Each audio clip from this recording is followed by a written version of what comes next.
আজকে তোমাদের জন্য নিয়ে এসেছি জলপাইয়ের আচারের অথেন্টিক এবং সিক্রেট একটা রেসিপি।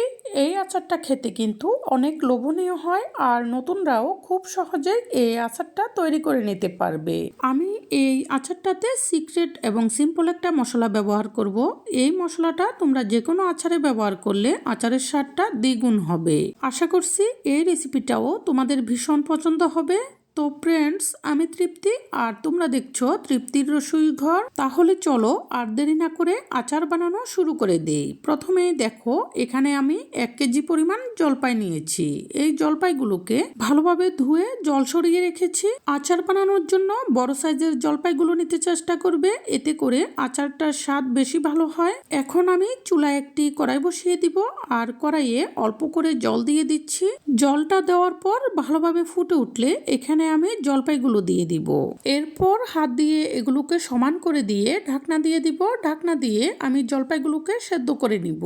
খুব বেশি সেদ্ধ করব না, তাহলে জলপাইয়ের পুষ্টিগুণটা নষ্ট হয়ে যাবে। জাস্ট কালারটার পরিবর্তন হয়ে একটু সিদ্ধ হলে আমি ঢাকনাটা তুলে নিব।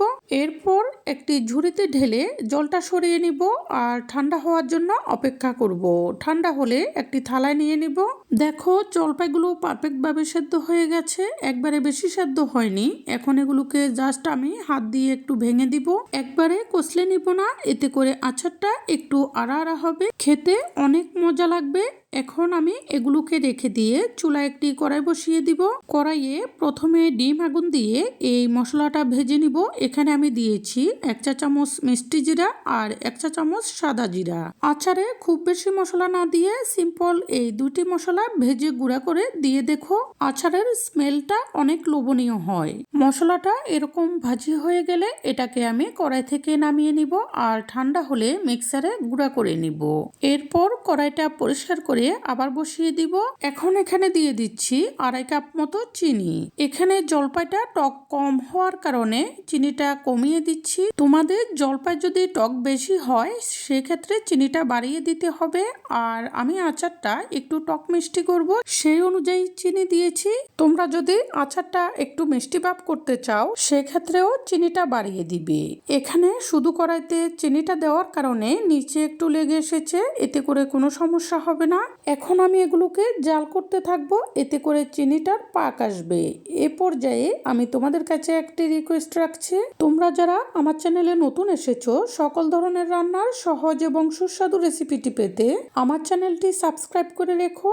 আর যারা আগেই সাবস্ক্রাইব করে রেখেছো তাদের জন্য থাকছে অনেক ভালোবাসা। চিনিটাকে এভাবে জাল করতে করতে যখন এটা এরকম একটু আঠালো ভাব হয়ে যাবে আর কিনারে এরকম সাদা সাদা লেগে আসবে, এ পর্যায়ে আমি জলপাইগুলো দিয়ে দিব। জলপাইগুলো দিয়ে এগুলোকে একটু নেড়ে দিচ্ছি, না হলে নিচে লেগে যাবে। এরপর এখানে দিয়ে দিব 1 চা চামচ লবণ এবং 1 চা চামচ মরিচের গুঁড়ি। এখানে মরিচের গুঁড়িটাও তোমরা তোমাদের পছন্দ অনুযায়ী বাড়িয়ে কমিয়ে দিতে পারো। এখন এগুলোকে নেড়ে ভালোভাবে মিশিয়ে দিব। কিছুক্ষণ পর পর নেড়ে দিতে হবে, না হলে নিচে লেগে যাবে। এ পর্যায়ে চুলার আগুনটি হাই ফ্লেমে করে দিব, কারণ জলপাইগুলো থেকে কিছুটা জল বেরিয়ে যাবে। চুলার আগুন হাই ফ্লেমে রেখে নাড়তে নাড়তে এই জলগুলো শুকিয়ে যাবে।